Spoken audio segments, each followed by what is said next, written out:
I really, especially after 2010, which was like the last, the most recent, the last, maybe it will be the last, I don't know. It's the last one to date, pop tour that I did. You know, we're talking like 11 months non-stop, 300 performances in 1 year type of pop tour. Ever since that, that was a huge turning point in my life anyway, because of getting into the online thing and releasing my book, and you know, the book only came more recently, but that was the catalyst for what I have been doing from that point onwards, which hasn't involved working as a sideman, especially in a commercial, strict bass player sense. So it's not something I worry about losing, because of course I enjoy that, and I love showing up with a 4-string bass and being the bass player. Even if I'm not the musical director, I love that, and I like doing that in the studio still. I don't think I'll ever not want to do that if the opportunity arises, but so far in the last 3 years or so, the opportunity has arisen and I've actually turned it down for the most part. There was probably a list of 10 or so people that I would say, absolutely, I'll gladly come on the road with you and work as a sideman. In a pop sense, you know, in a non-jazz thing, you know, my passion is definitely in a jazz vein. I kind of hate the word jazz, but, you know, improvised music. And people that I have gone out on the road with since, not really doing so much pop stuff, are people like Mike Stern and Randy Brecker, who I love. You know, those are my heroes. Those are the people I moved to America to work with, and the fact that they pick up the phone and call me to play gigs, whether it's for a day or for a month, it makes me the happiest person alive, you know. So I don't really think about, I don't worry, definitely don't worry about not getting called for the Usher tour or something, you know what I mean? If it happens, cool. If Usher called me and said, do you want to do the gig? I might actually say no. As weird as that might sound to bass players watching this, or to anyone watching this and thinking, but wow, but Usher's a really big gig. Yeah, if your mindset is set in that mode of wanting to work with other people, I think I've got to a point in my life where I'm very fortunate that some people I really want to work with call me. That's awesome.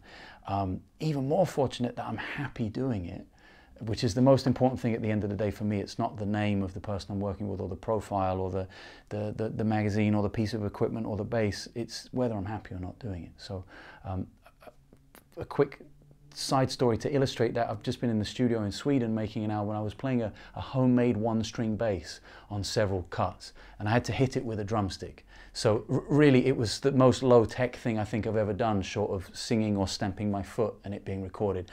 So you know, those things, the aesthetics of the stuff are not really the focus. It's the happiness within the music.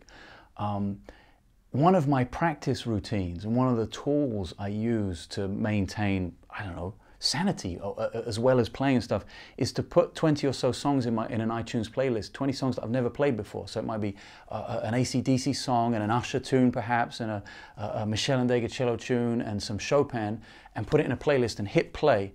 Maybe not the Chopin, because this is more about songs, to be able to play songs. And by the time the second verse comes around, I want to know the song.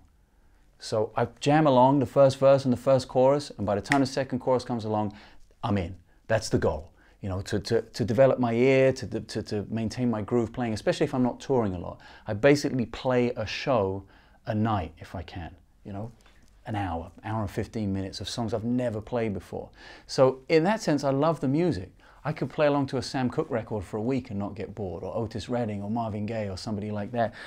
At the same time, I could play along with a Britney Spears record, or, you know, the last 2 albums I bought as of this film being made were Kelly Clarkson and Katy Perry, because I think California Girls is a cool single and production, and I love the melody on Firework, for instance. So there are so many layers to it for me, and I don't worry about not getting called for those gigs again, even though I've done them in the past, and I'm open to the fact that maybe they'll happen again, and it's totally cool. At this point, I don't look at it as a financial necessity, for instance. I'm not putting food on the table because of that mode of work. So that makes me way more relaxed and cool if it happens, equally, or if not more cool if it doesn't, you know, because I have time to work on myself, my own playing, my own music, my own albums. And that's the focus for me. Being engaged and being honest and being connected with my fan base.